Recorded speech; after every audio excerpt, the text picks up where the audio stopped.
Okay, so here we are. This is the second lecture in Chapter 9. Chapter 9 is on stagflation.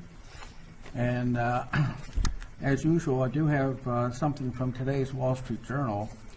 On the global finance page, there's an article on the left that says negative rates hit Japanese insurer.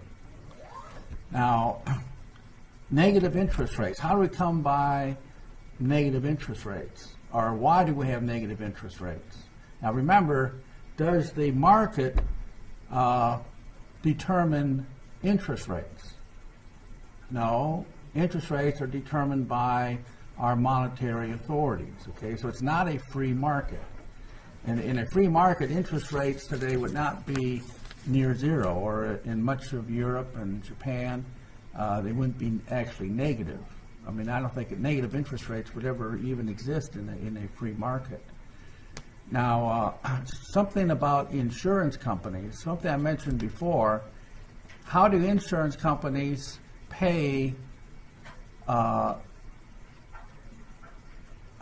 people when, something bad happens? Well, what insurance companies do is that they collect premiums from people and they invest those premiums. A lot of it is in the money market. And then when someone makes a claim, insurance companies take from that return. In other words, insurance companies don't normally take money from their principal. Rather, they take money from the return on their principal to pay claims. See how that works? This is why insurance companies can last so long, because as long as you're making payments out of the return on your principal, but not the principal itself, then you've got a very sound business venture, okay? Well, what are negative interest rates? How they affect insurance companies? Well, they're going to affect insurance companies a lot, because when insurance companies collect payments from people, well, can they put it in the money market and earn a return on that money? In fact, with negative rates, they would actually have to pay instead of getting a return. And this is causing havoc in many of the insurance companies. See, this says negative rates hit Japanese insurer. Many Japanese business leaders have complained about what they say is a financial and banking system increasingly skewed. See, their interest rates are skewed because they would not exist in a free market by negative interest rates. Banks are seeing their profits squeezed, and trading has plunged in Japan's money markets. Money market is where you would put your money and then earn a return, interest return on that money. Now that's the money market.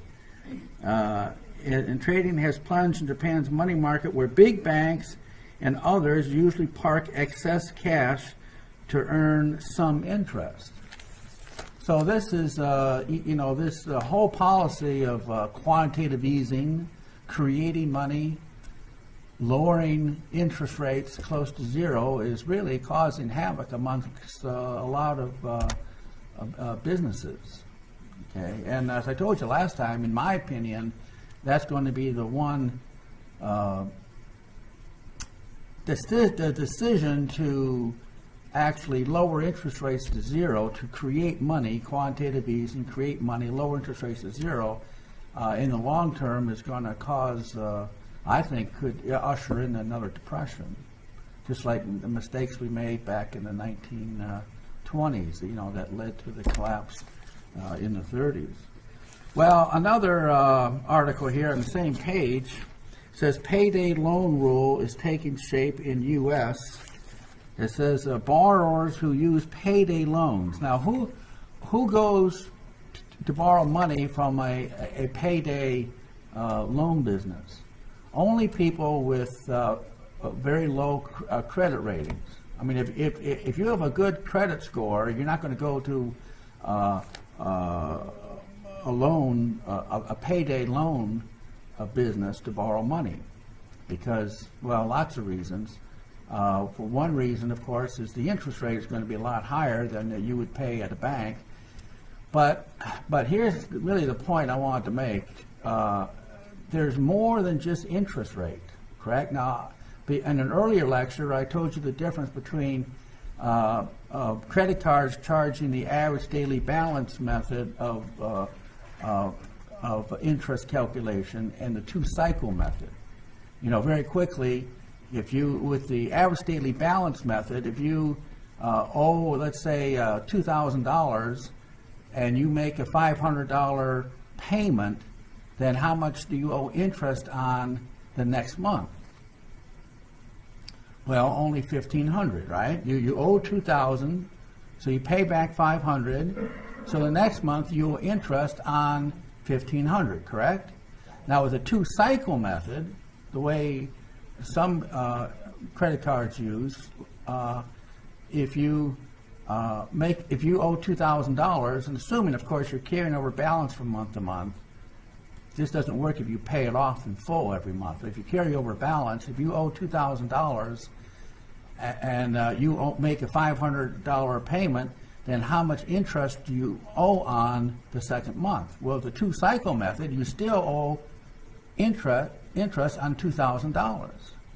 And you say, well, yeah, but last month I made a $500 payment, so it should be $1,500. Well, that's what the two-cycle method does. The two in the two-cycle means 2 months. So instead of calculating the interest rate over 1 month, like the average daily balance method does, the interest payments is calculated over a 2-month period. So if you owe $2,000, you pay $500. Well, the next month, because we're looking at it as over the 2 months, you're still paying the interest the second month on the full $2,000. And it's not till the third month that your interest payments will go down. So even though the interest rates may be the same, you got two credit cards, the interest rates are the same, but one's average daily balance and one's two-cycle method, you're going to pay almost twice as much with the two-cycle method as you do with the average daily balance method. Again, assuming that you carry over balance from month to month. All right, now, how about payday loan companies? Well, they throw another wrinkle into this because there's also something called the Rule of 78 as a way of calculating interest payments. So what payday loans businesses do is that by using the Rule of 78, they stack all your interest payments in your first month's payments, and the principal comes only later. Your first payments, if you take out a loan from a payday loan company, your first payments is almost 100% interest. Now, why do they do that? Well, with an average daily balance method, and also with the two-cycle method, you get credit for making more than required payments, right? Because the interest that you owe is based on a monthly basis. But with the Rule of 78, if they force you to pay all your interest up front, let's say you take out a 2-year loan, and you make payments, let's say, for 6 months. Well, you've already paid all the interest that you owe. So you're not going to save any money if you pay off the loan because you're going to pay the same amount. Or you're not going to save any money if you make extra payments because you've already paid all the interest on that loan. So see, the point I'm making is that you don't be fooled by just looking at the interest rate. There's a lot more involved than just the interest rate. The interest rate calculation method is also very important. Yeah. Some payday loan here in Virginia, my friend borrows $500. Your friend borrows $500. She borrowed $400. $400. Now she doesn't have to pay that back for 2 months, but 2 it's months. like $500 and some odd dollars to pay back, but she's got to pay it all at once. Well, in any case, the longer you wait to make the payment, the more you're going to owe in interest, because interest is calculated on with payday loans. I'm sure they're calculated on at least a daily basis. See, remember, some credit card companies even calculate interest on on a minute basis or even a second basis. You know, we've got the computers can do that. For, you know, for every second you don't make a payment, you owe more interest. Yeah, some credit cards are like that. Anyway, if you want to learn more, take my personal finance course. It says here, borrowers who use payday loans have more to worry about than just high interest rates. Many end up paying hefty fees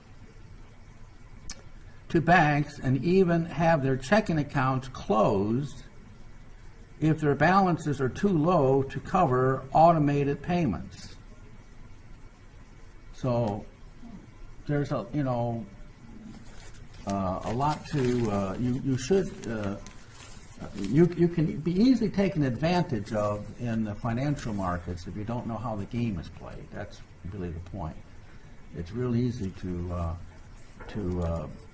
for a whole bunch of money leave your pocket when you know don't even know it. Okay, any questions about any of that? Okay, I've got another video for you on this investment bank. Now, the reason that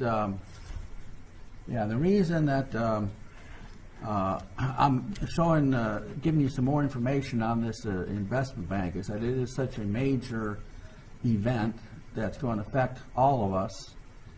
And in my research, all the news sources that give you information are non-American. I haven't found one American major news source that has even mentioned this new World Bank, this infrastructure bank, which is interesting. In fact, the video I'm going to show you right now is from a website that I watch frequently. It's called RT.com. R stands for Russia. It's actually a Russian program. You know, it's a pity that we've got to go to Russia to get to get some news. But this is the home page. If you just go to RT.com, this is the home page, and if you click on shows, which is what I do, there's all kinds of you know, different shows here. Now, the ones I listen to on a regular basis is the Kaiser Report, and I listen to Boom and Bust. They're both half an hour, and they really I've learned a lot, you know, from these news sources, a lot more than, you know, I would from some American program. But the news clip I'm going to show you is from RT, from the Boom and Bust, and she is talking here about the World Bank. I'm going to show you the first 5 or 6 minutes, but the name of the video is "Europe Joins Chinese Bank as Greek Woes Continue." Now this video is about a year old, and she mentions that a year ago, it was March, so it's exactly a year, there were 30 countries that had joined this Asian Infrastructure Bank, all right? Today, there are 60 countries have joined, and there are 30 more countries that have petitioned to join. So by the end of this year, 90 countries of the world will have joined this new international bank. Now, what is the purpose of this Asian Infrastructure Investment Bank? It's a direct competitor to the World Bank and the International Monetary Fund. Now, the whole point here is that the World Bank and the International Monetary Fund are dominated by America. And other countries are saying that America is getting more than their fair share of whatever happens, and so they form this bank to compete with the World Bank. Now, America, of course, is not going to join this new infrastructure bank, because the whole point to the bank is to topple America from its perch as in its financial dominance in the world. Very interesting. So let's hear what she's got to say. Let's see. So there, I'm Aaron. This is Boom Bust, and these are some of the global financial stories impacting your world today. First up, we're taking a look at the new Asian Infrastructure Investment Bank. U.S. allies in Europe are keen to be a part of the newest, coolest bank on the block, and that isn't sitting too well with the U.S. I'll tell you all the details coming right up. Then Eswar Prasad is on the show, the former head of the IMF's China division, sat down with me to talk about the Chinese economy and its newest investment bank. Then in today's Big Deal, Edward Harris and I are talking about the good numbers out of Europe and the bad ones out of China. It all starts right now.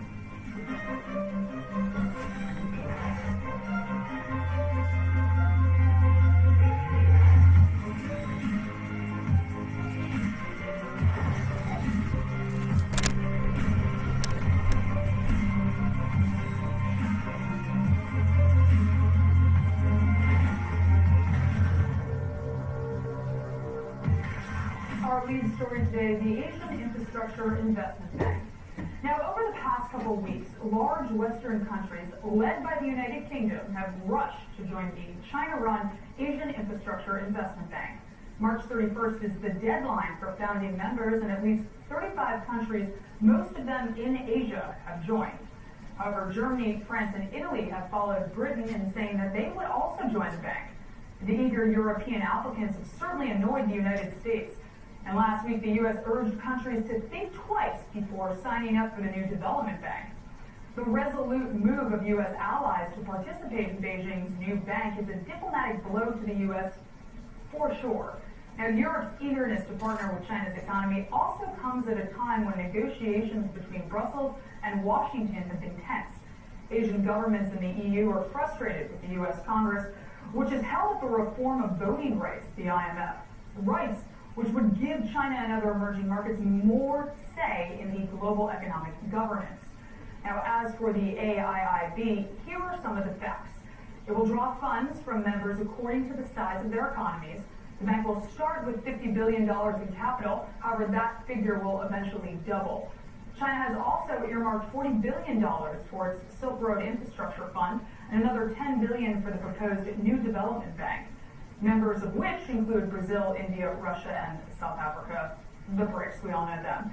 Now, all these ventures are supposed to stimulate development and growth in poor countries, which is certainly a good thing. However, it's fair to say that China's intentions aren't entirely altruistic. As China's economy slows and evolves, the country needs to find new markets for capital goods.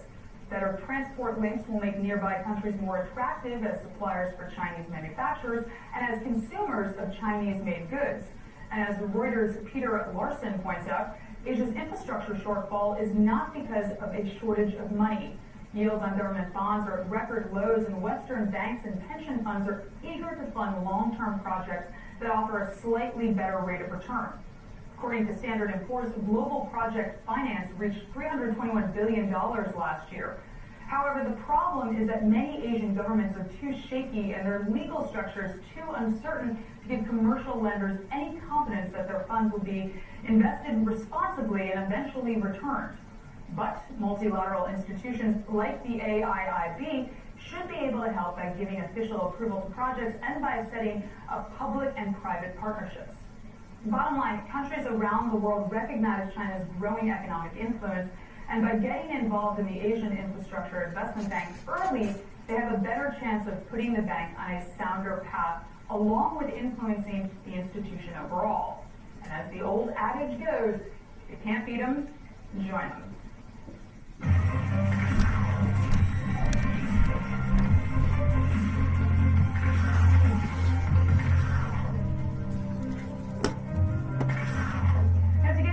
On China, I was joined earlier by Eswar. Well, that gives you an idea of boom and bust. let me just say a few words about this bank, and then we'll get into the PowerPoint slides. The World Bank was formed in 1944, and it what happens is that it representatives go into countries that like Africa and South America to start with, but now it's gone into Europe as well. And it convinces countries that they need, or they would benefit from some large infrastructure project, like a power plant. And they say, well, you know, if you invest in this, your economy will grow so much, and it'll be a good long-term investment, although it rarely works out that way. Now, when the World Bank comes in, it doesn't lend money to the country. It actually gives money to, in most of the time, the U.S. corporations that will build the project. But who owes that money? Well, it's the country that owes the money. So the money never really goes into the country, but yet the country owes that money plus a great deal of interest. All right? Now, when a country cannot, when they have trouble making interest payments, that's when the IMF gets involved. The International Monetary Fund and the World Bank are sister organizations. Both were established in 1944 at Bretton Woods, New Hampshire. And so when a country has trouble making payments, then the IMF gets involved, and they make certain arrangements. Like they might say, well, in lieu of making these payments, you can give us you can sign over your mineral rights to us ad infinitum. So, or you can sign over your any revenue that you make on certain taxes, or on maybe airport revenues, or parking revenues, or whatever. So a country ends up giving up much of its resources, its natural resources, in order to make good on these bets. So anyway, a lot of countries now are actually paying as much as 50% of their GDP in interest payments to the World Bank and the IMF, and so that is part of the reason, a big part of the reason why we now have this new bank that's forming from Asia, spearheaded by China and a lot with Russia, to compete with the World Bank and the International Monetary Fund. Anyway, that's the deal. Yeah, Lisa, you had a question? Oh, I was just thinking that we have their mineral rights. Is that why sometimes we can go over and mine like diamonds? Yeah. You can go over and mine diamonds because the country has given over their rights. Same with timber. You know, we go over there and we clear cut their land because the country has no legal right to say anything, because legally they no longer own it. They have given up their rights.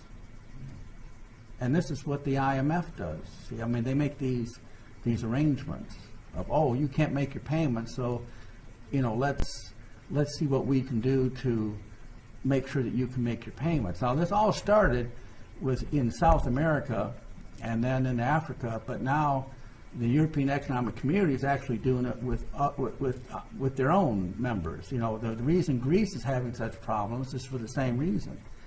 You know, we lent money to Greece borrowed a bunch of money to make infrastructure improvements, but the amount of return was much less than their interest payments. And then the IMF came in, and then Greece now has given up much of their resources to make good on their interest payments. So it's more than, if you're looking at Greece, who's going bankrupt, if you look at the situation as simply Greece having a debt problem, it's actually much more than that. Now, what's happening with Greece is true. It's happened with Spain, with Italy, with a lot of the European countries. fact, Iceland is one of the few countries that have pushed against this trend. Anyway, it's really an economic phenomena that if you don't understand, you can't really understand what's happening in the world, and what happens in the world greatly affects America and you and I personally, because we're all affected by the economy. So, I mean, well, that's a lot of information here in the last 10 minutes. Any questions over there? I don't see any hands. If you go to YouTube and just put in Asian Infrastructure Investment Bank, you find all kinds of YouTube videos on the subject. Anyway, let's get back here to this chapter. Let's see, I'll go slideshow and from current slide. Now, last time we ended up on slide 30, but I'm going back just one slide, slide 29.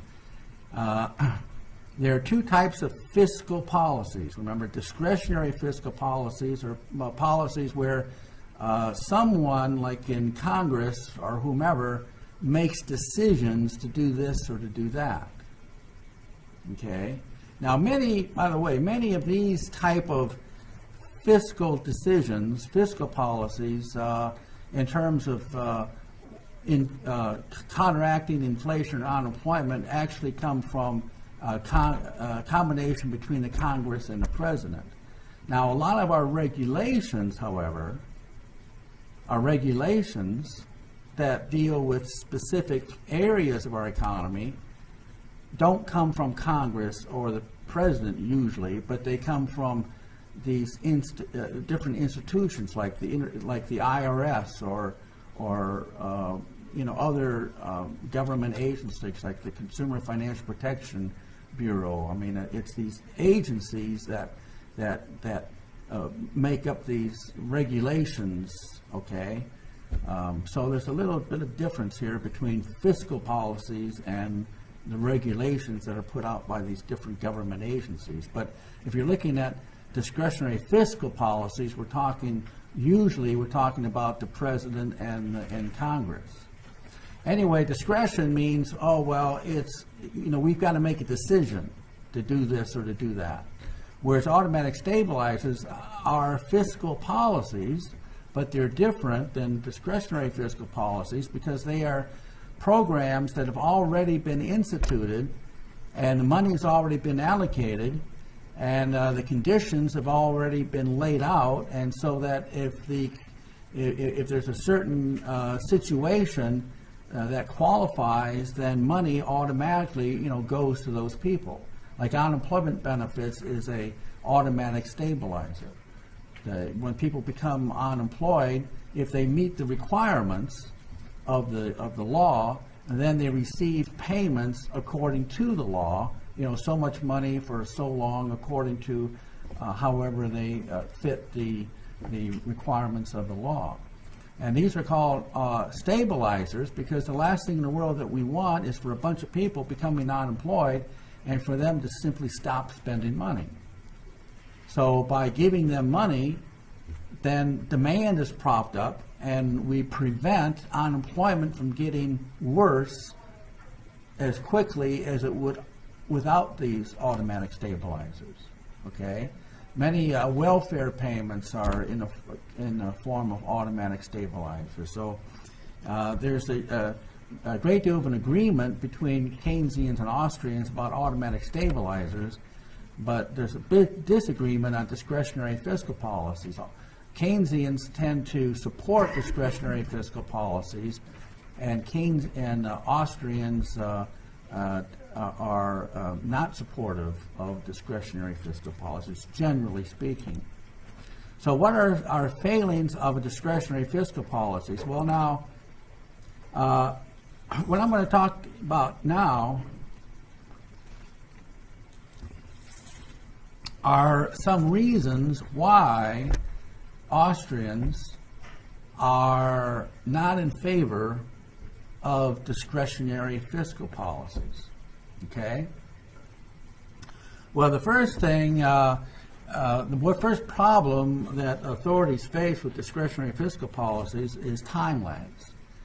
Now, no matter what happens, we always have three different time lags. We've got the recognition lag, we've got the decision lag, and we've got the action lag. See, the first lag is, we have a problem. I mean, we've got a big economy, especially if you consider the world. And a problem, like an unemployment problem, may begin to surface, but we don't know about that instantly. There's a time lag before we recognize that, we have a problem. Now, the second time lag is the decision lag. We got a problem. What should we do about it? Now, if we had a king that had absolute power and was all knowledgeable and all wise, then the king could say, or the dictator could say, we got this problem, let's do this, and it's done, and maybe the problem gets better. But see, that's not the case. We have 535 members of Congress. We got two different political parties that are quite different, and sometimes don't cooperate. And so if we have a problem and that body has got to come to some consensus of what to do about the problem, that could take months or years. So the decision lag could be a very long lag. Now the third lag is the action lag, and that is, we've recognized we got a problem.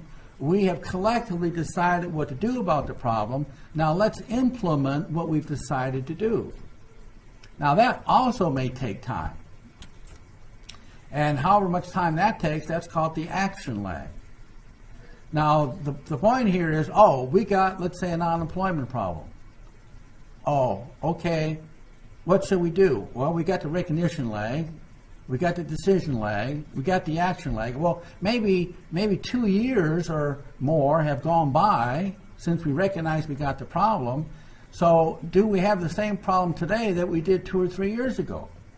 Well, no, things change over 2 or 3 years. So here we come in, with these big, maybe stimulus programs, trying to fight a problem that we may not even have anymore. Because the economy today is totally different than it was 2 or 3 years ago when the whole problem surfaced. So the problem here, according to the Austrian point of view, is that discretionary fiscal policies are always out of sync with reality. We're always a day late and a dollar short. We're always fighting, yesterday's battles. And this causes more ups and downs. It causes more problems for the economy than it solves. I mean, we're always doing things that are very disruptive to the economy because our policies don't fit the current situation. Again, this is looking at it through the eyes of an Austrian. Now, a Keynesian would disagree with that. A Keynesian would say, well, we've got tools that we, can evaluate things, and we can implement these discretionary policies, so that they're going to do some good. So, there's a big disagreement here between the two schools of thought. Another problem is knowing the multiplier. Now, there's something called, I've talked about this before, the Keynesian multiplier. That is that when a dollar is spent, let's say the government increases spending by $1. Well, does that mean that the economy is stimulated by $1?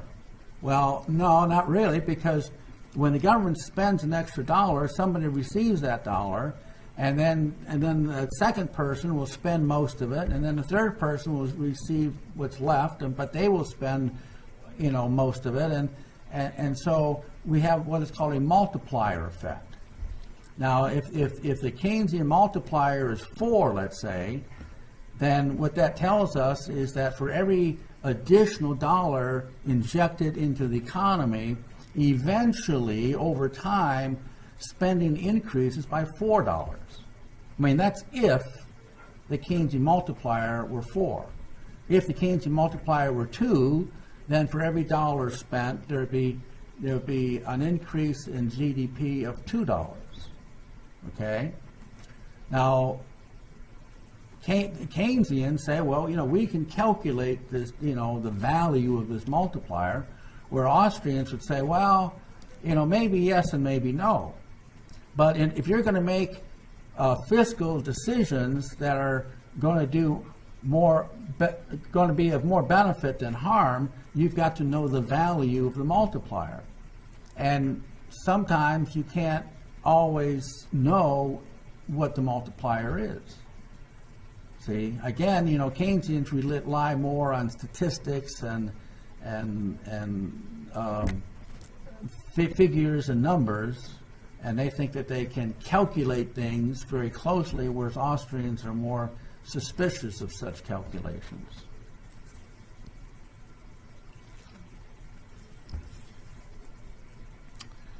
Another problem is politics.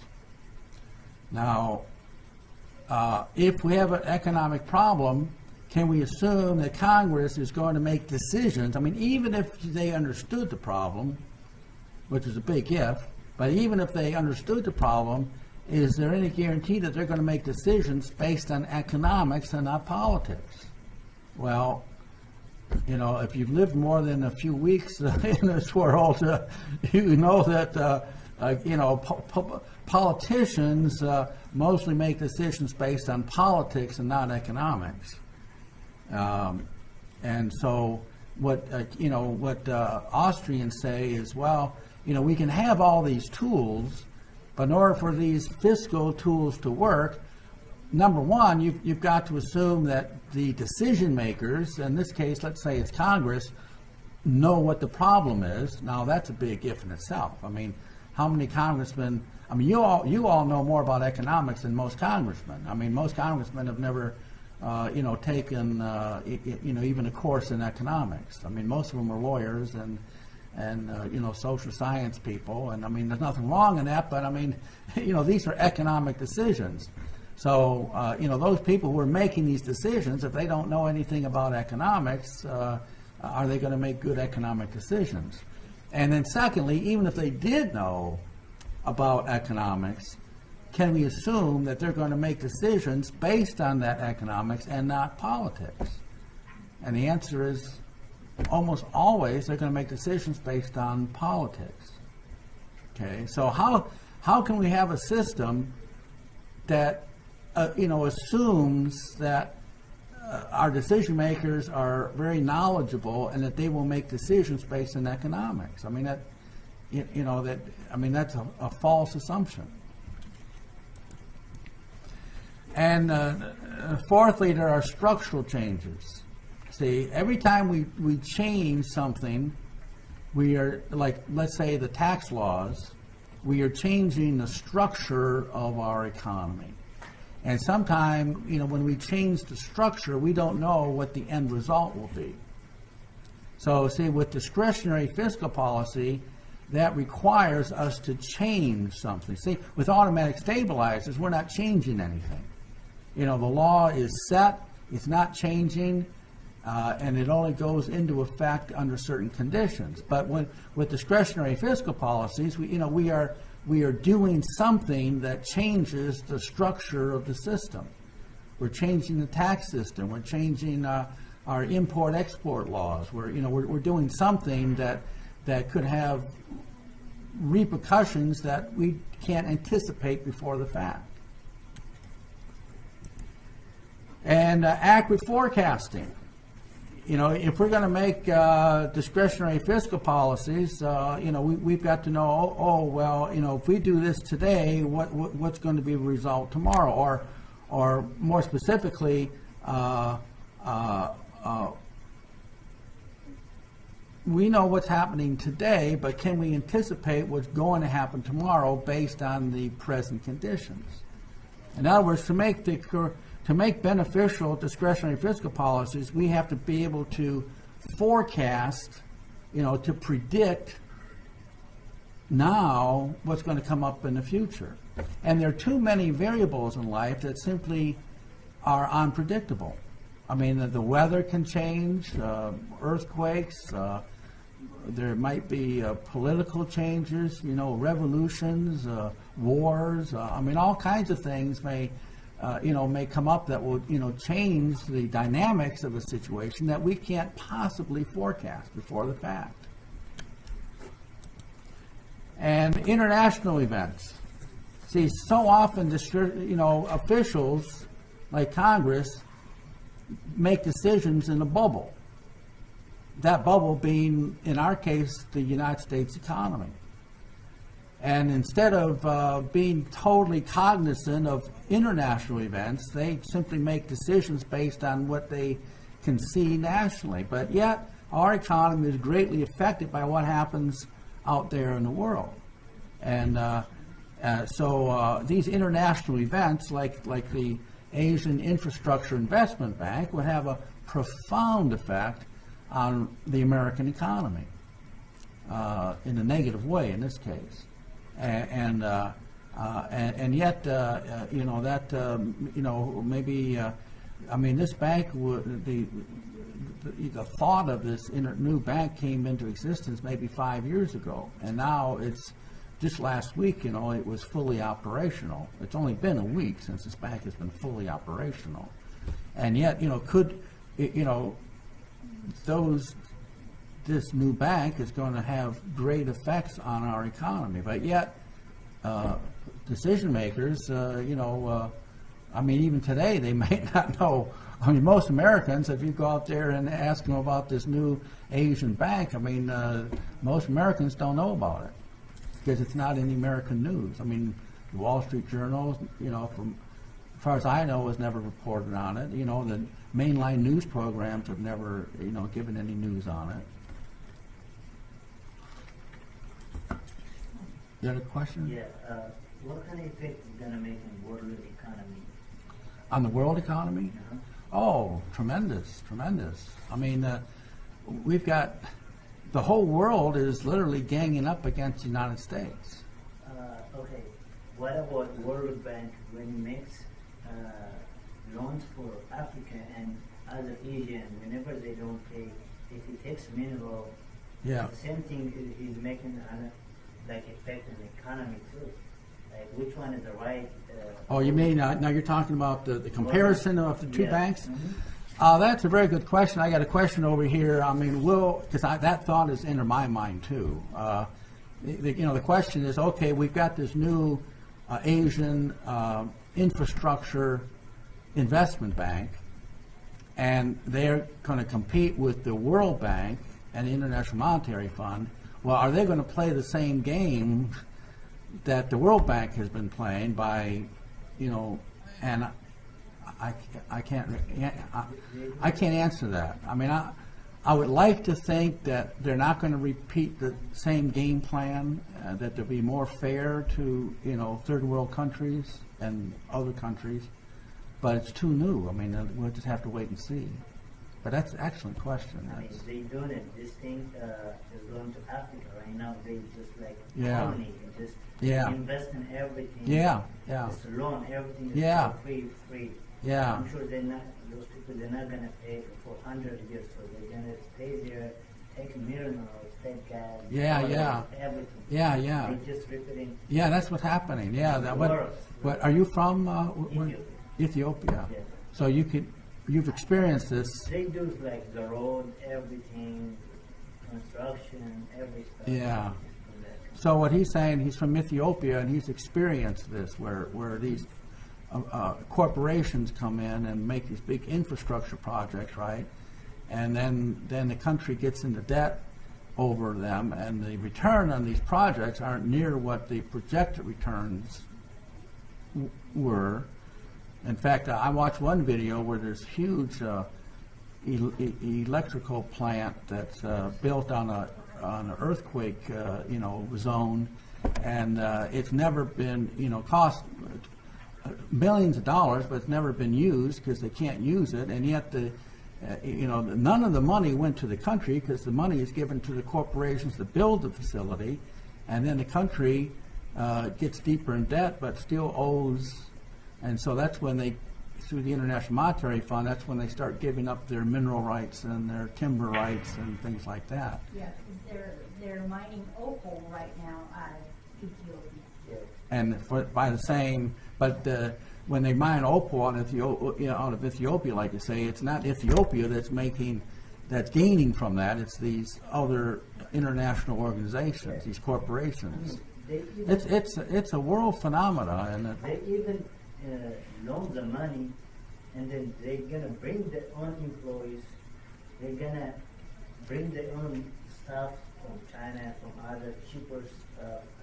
so you're saying that even after the country agrees to build the plant, not Yes. only is the money going to the foreign corporation, but the foreign corporation brings in their own workers, so the country doesn't even benefit The from money is gonna come in terms of domestic jobs. Yeah. They're still gonna open. But see, the same thing is happening in Europe. It's happening in Spain, it's happening in Italy, it's happening in Greece. See, it's happening, it started in South America and then Africa, but now it's this game plan of these international corporations through the World Bank and the International Monetary Fund, dominated by the United States, has spread all over the world. Yeah, it's and yet, very few Americans, know this. Well, with two banks, if they compete, won't they start World Well, War III? Well, that video that we saw last time actually mentioned war. Yeah. That video we saw a couple of days ago, one of the questions was, will this lead to war? And the narrator said, well, I don't think so, because Russia's military is more powerful than the U.S. military, and therefore, he said, I doubt the U.S. would take military action. But that was the only reason, because Yeah. it would be a losing battle for us. Because we've diminished our military over the past 10 years or so, where Russia and China has enlarged theirs. Our military is no threat to China or Russia. Neither one of them is more powerful than we are. And combined, we would not stand a chance. And they are a unit. This new bank, it's an Asian bank and started by China, but Russia was at the very beginning. It's a cooperation largely between Russia and China. Well, that'll give you food for thought, won't it? Yeah. Okay, and then the last one here is ignorance of economics, which I've already talked about. That our policymakers usually are not informed in terms of how economics really works, the principles. Okay, what are some recent laws that change the economy structurally? Our health care bill has changed. This is called structural change. It's 2,700 pages, but the regulations that go along with our health care bill runs 22,000 pages. And I just read that the largest health care provider has decided to leave the government program as of the end of this year. The present healthcare system under a new healthcare law is literally breaking down. Financial reform bill, 2,100 pages. The Consumer Financial Protection Bureau and the Foreign Account Tax Compliance Act. I'm not going to go into all these. I'm not going to go in that much detail, but we do talk about these in this course. But at this point, the idea here is that these major laws have come into effect, over the past 10 years or so, has profoundly changed our economy structurally, which has had profound implications for all of us.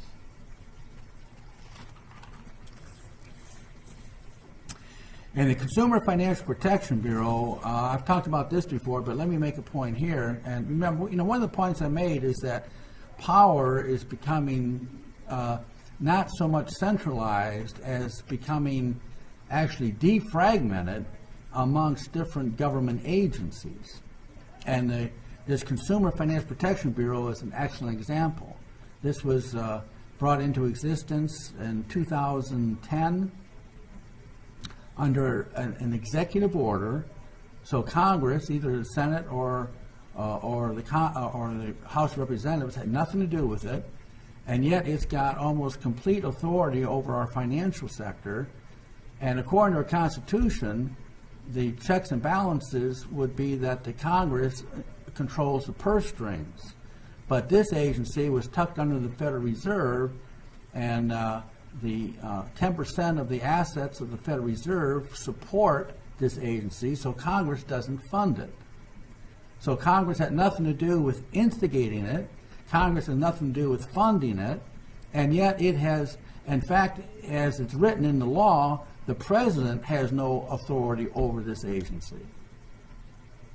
Now, catch hold of that. The president of the United States, according to law, has no authority over this Consumer Financial Protection Agency. All authority is in the hands of one person who heads the agency. Now, that should give you some food for thought. And this is the way things are going. Okay, that these agencies are bringing in, are gaining more and more authority and becoming authority onto themselves. That is not affected by either Congress or the president.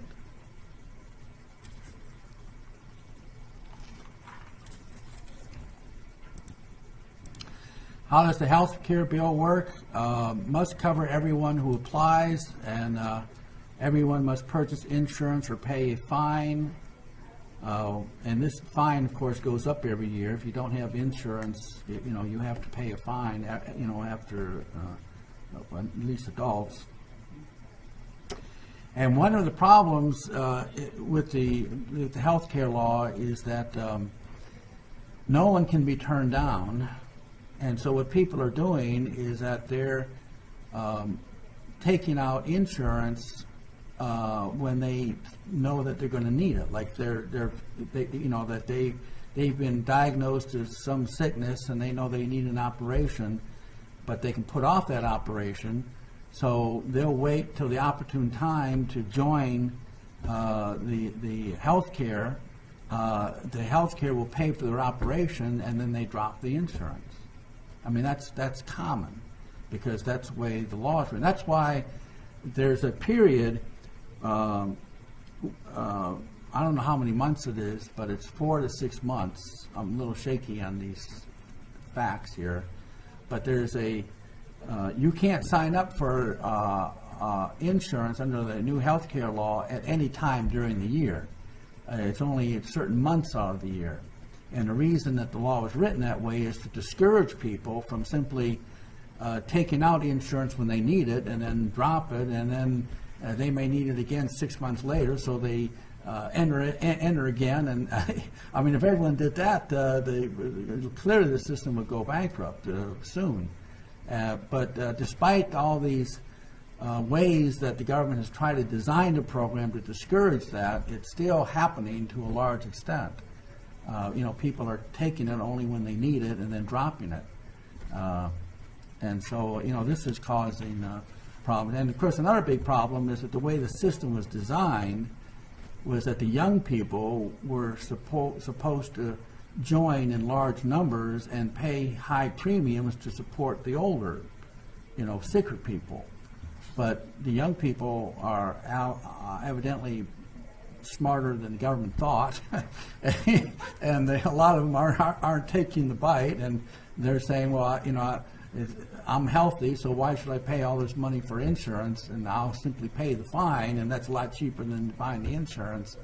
And so not nearly as many young people, the millennials, people in their 20s and early 30s, not nearly enough of them are buying insurance through the government program to support the older people, that where the lion's share of the money goes to. Companies with 50 or more employees must offer health insurance or pay so much per worker, and this is causing some big problems, and it's the biggest reason why full-time jobs are diminishing in America where part-time jobs are increasing. Part-time jobs without benefits are increasing.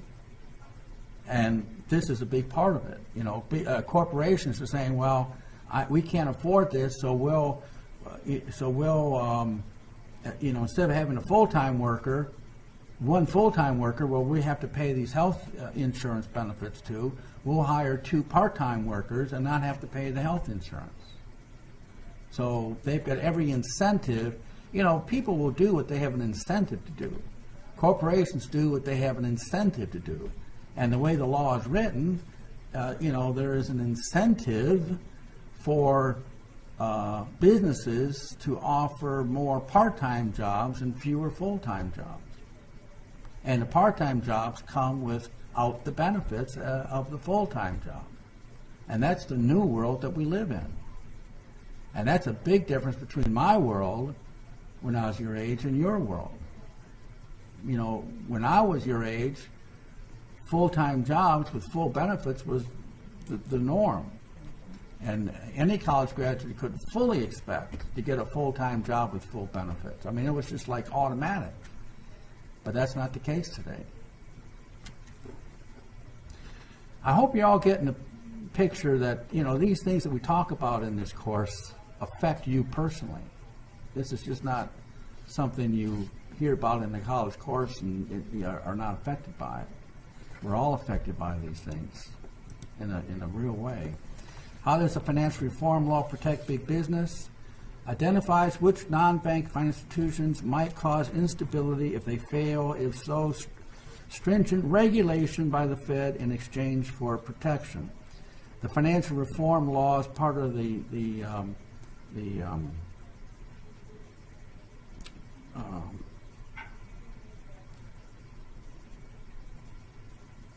name leaves me right now. When this institution recognizes that a financial firm could cause great trouble to the economy if they were to fail, then they put this designation on the corporation as the too big to fail designation, and that means that this institution is greatly regulated by the federal government. And what happened with there was an insurance company GE was one of them that was designated as too big to fail, but GE actually about 50 to 60% of their revenue came from the financial markets, and GE actually sold off almost all of their financial units for the sole purpose of getting out from under this too big to fail designation put on it by this government agency.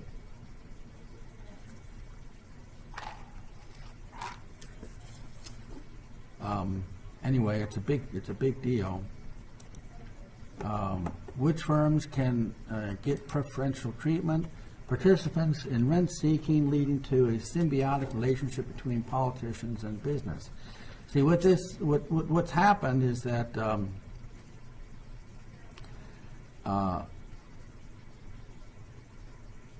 many times big business is in favor of more government regulations because the increase in government regulations make it so that small business cannot survive, and if they go out of business, then this means less competition for big business.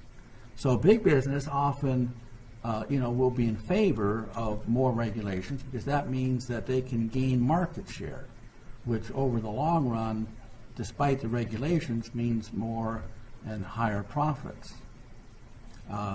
And to make sure that they benefit, they involve themselves in rent seeking, where big business puts money into Washington, D.C. to influence legislation that will affect positively the big business.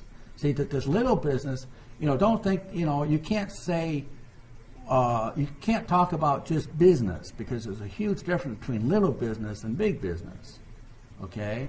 And if little businesses can't afford to participate in rent seeking to get legislation in favor of them, big business can, and so the laws coming out of Washington, D.C. often favor big businesses to the detriment of smaller businesses. What is the Consumer Financial Protection Bureau? Well, this is the one, the Dodd-Frank, that's the name of the law that I couldn't remember. In 2010, the Dodd-Frank law was an answer to the financial collapse of 2007, 2008. And it's a huge law or bill, and this Consumer Financial Protection Bureau is a slice of this larger bill of the Dodd-Frank law. Under the Fed, but not responsible to the Fed. Okay, I just got ahead of myself. Imposes rules on banks, not approved by the Senate. Receives 10% combined earnings of the Fed. This is, this was my example of an agency, the Consumer Financial Protection Agency, that was brought into existence outside of Congress and not supported by Congress financially.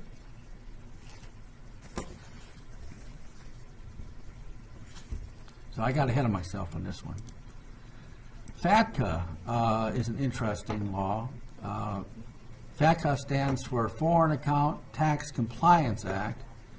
Foreign banks must identify Americans and provide financial information to the IRS or face a 30% of the bank's U.S. income. All right.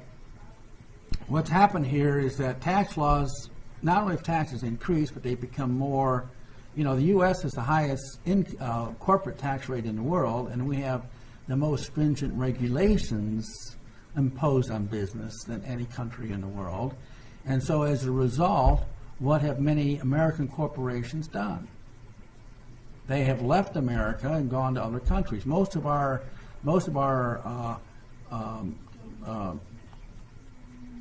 countries that have been, that make companies that make things have, gone into left America and gone to foreign countries because of the high taxes and because of the stringent regulations. Okay, that caused a problem of many U.S. companies shielding much of their income from the IRS, the Internal Revenue Service. And then that led to a new law, which is called FATCA.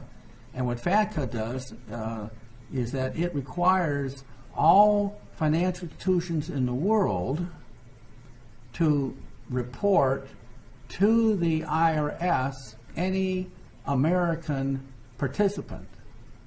So if an American or anyone who can be designated as an American, who may be somebody who'd never been to America, they may have been born to American parents or somehow born in a foreign country, never worked in America, never even visited America, and yet they can be legally designated as an American citizen. And if banks don't report on every U.S. citizen and report on their financial holdings in the bank, then the IRS says, our government says, for any monies leaving America into your bank, we're going to withhold 30%. Find that interesting?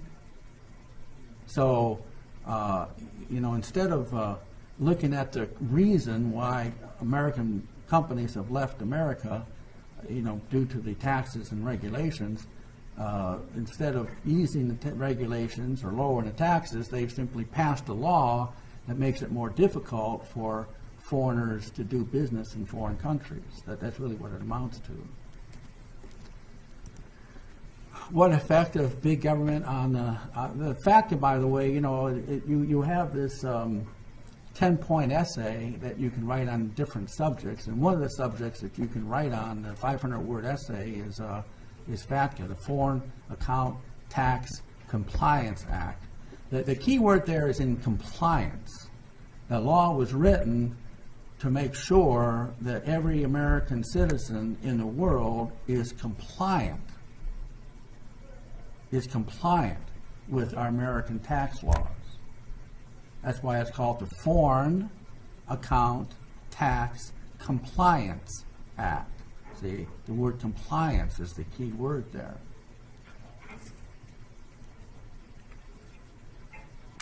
And foreign financial institutions are greatly penalized if they don't participate in this FATCA law. What effect of big government on the national debt? 40% of national budget is borrowed money. 7% of federal securities are purchased by the Fed. Now, can you believe that? 40% of the money our government spends is borrowed, and 70% of it is borrowed from is money that they sell bonds to the Federal Reserve.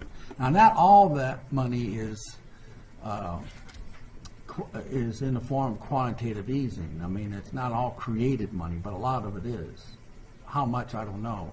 But, the U.S. government, the Treasury, can sell bonds to the Federal Reserve, and the Federal Reserve can use existing money to buy those bonds. Okay, that's one situation. Another situation is that the Treasury can sell bonds to the Federal Reserve, and the Federal Reserve creates money to buy the bonds. So now, that's a different situation. What are employment benefits? Cash transfers provided to unemployed workers who actively seek employment and who meet other qualifications. All right, well, this is just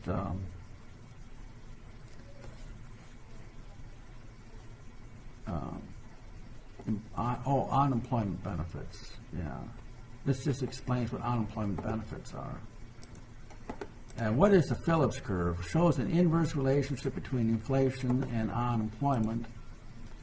And in other words, there was a time when we thought that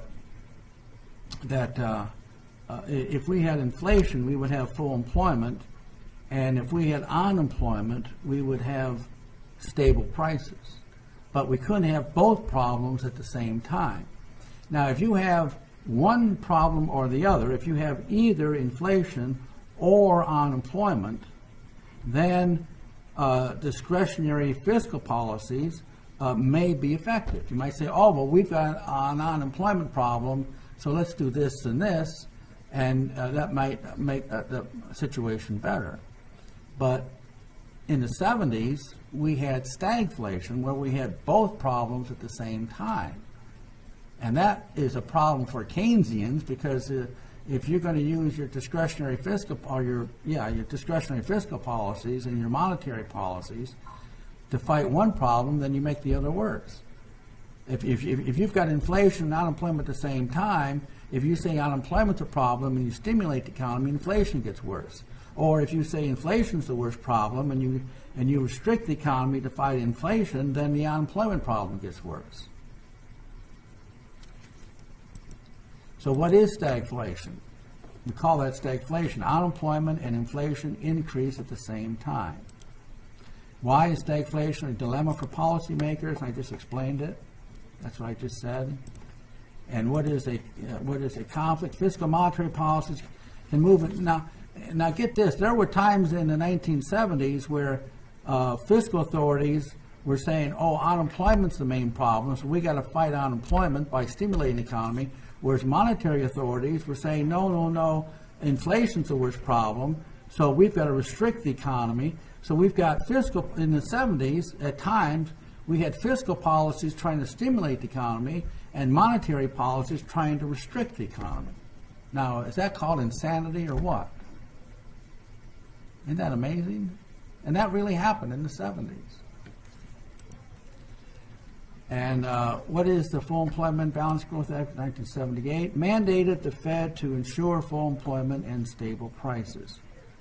Now, is this possible at all times? I mean, this is an example of a feel-good law. You know, Congress passed it so they would feel good about the situation.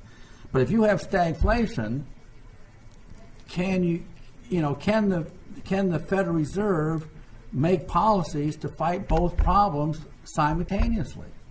No, because they require different solutions, opposite the solutions. So, here's a law that mandates the Federal Reserve to do something that is physically impossible. What is the cycle imposed on monetary and fiscal policies? Choices are made and then reversed as each problem gets better and worse. And this is what happened in the 70s. We said, inflation's a problem. Let's restrict the economy. Unemployment got worse. Now unemployment's a problem. Let's stimulate the economy. Then inflation got worse. Inflation's a problem. And we kept going back and forth. We did a 180-degree turn all through the 70s. We fight one, then the other. We restrict, we stimulate, we restrict, we stimulate. And each go-around, both problems got worse.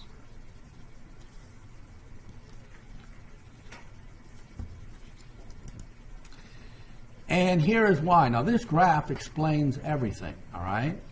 How can we have stagflation? How can we have both higher prices and more unemployment at the same time? And the answer is the aggregate supply curve shifts to the left. What causes the aggregate supply curve shifts to the left? Well, one thing would be rising costs, like taxes or excessive regulations.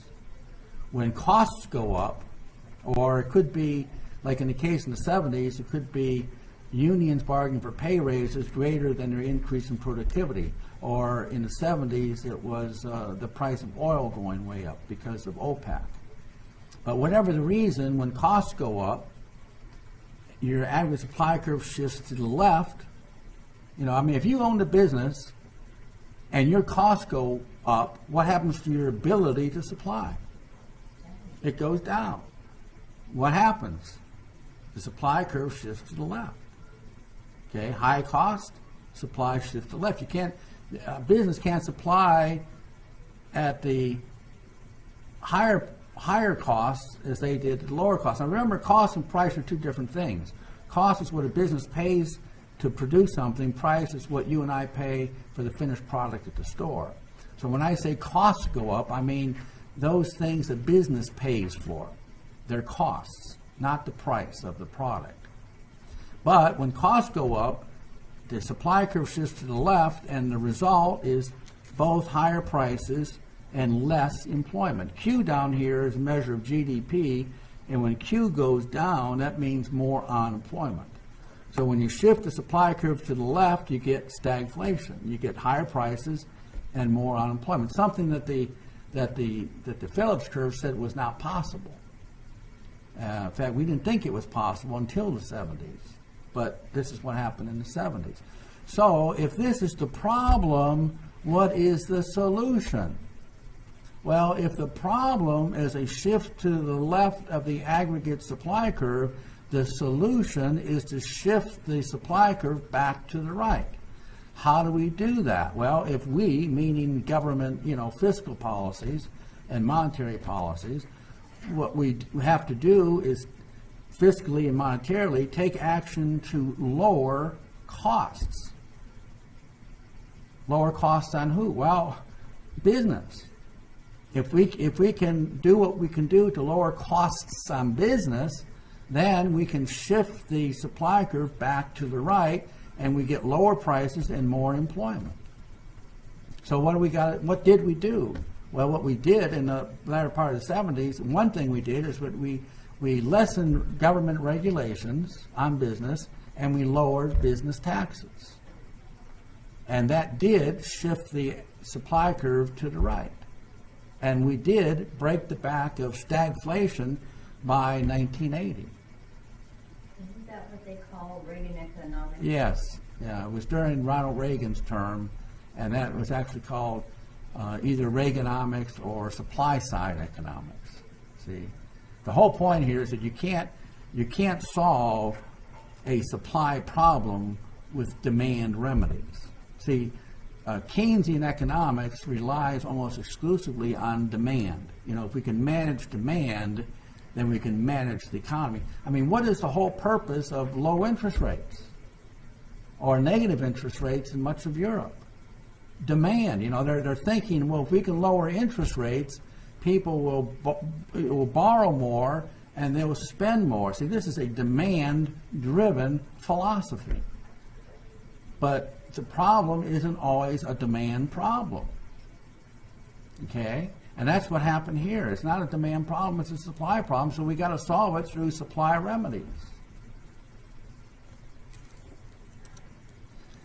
What caused the supply curve to shift to the left? Okay, I've already mentioned this. OPEC, unions. What is fine-tuning, stable policy?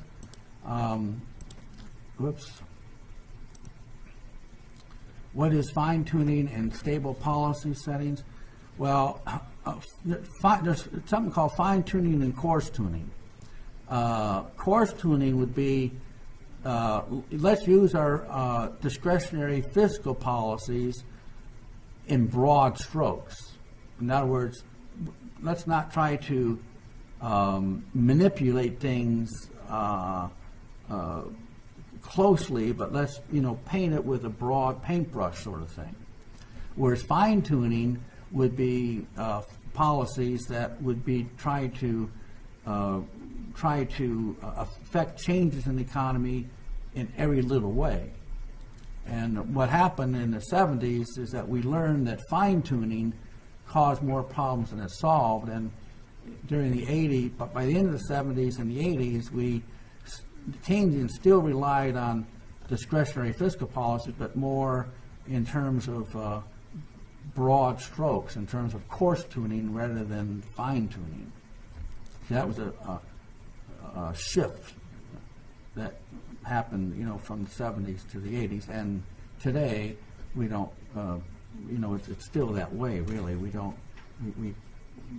rely more on course tuning, not fine tuning. What is the difference between opinion concerning fine tuning less than the full? Well, here.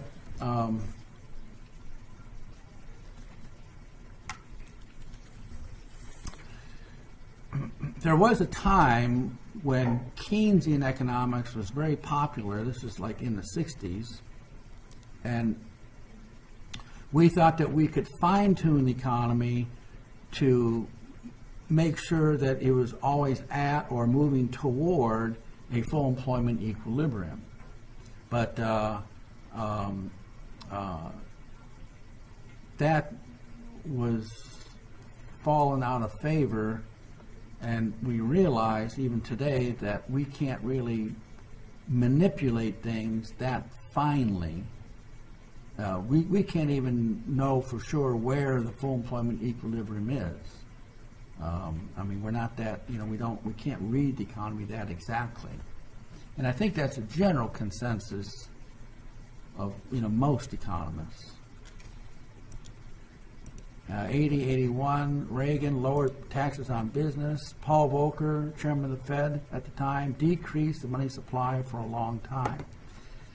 We got out of the stagflation of the 70s largely due to the chairman of the Federal Reserve, Paul Volcker, because what happened before this is that the Federal Reserve would say, would increase the money supply and then decrease it, increase it, then decrease it. Whereas Paul Volcker said the only way to break the back of stagflation is to lower the money supply, face severe unemployment, and keep the money supply down. In other words, don't give in to the temptation of increasing the money supply because we now have a worsening unemployment problem. See, he knew that if we lowered the money supply long enough, despite the ill effects on the economy in terms of unemployment, that if we decreased the money supply and held on long enough, and low enough, we could break the back of inflation, and then after we tamed inflation, we could turn around and concentrate on the unemployment problem. And that was the correct thing to do. Paul Volcker was one of the very few people that understood the problem, and his policy there actually was the major reason why we eventually broke the back of stagflation. Because if Paul Volcker had not done this, the 80s would have been a continuation of the 70s, and we would have had, in the 70s, we had an average annual inflation rate of 10% and an unemployment rate of 10%. The 80s would have been like maybe 20% unemployment and 25% inflation. But instead, the 80s was a period of full employment and stable prices, mainly because of this decision that Paul Volcker made in the latter part of the 1970s. Boy, oh my gosh, we're on the time here. I think I'm almost done here. You see, that is the end. So let's call it a day. I don't normally run over like this, so I'm sorry about that. But next time we'll get into chapter 10, right? So I'll read chapter 10 for next time.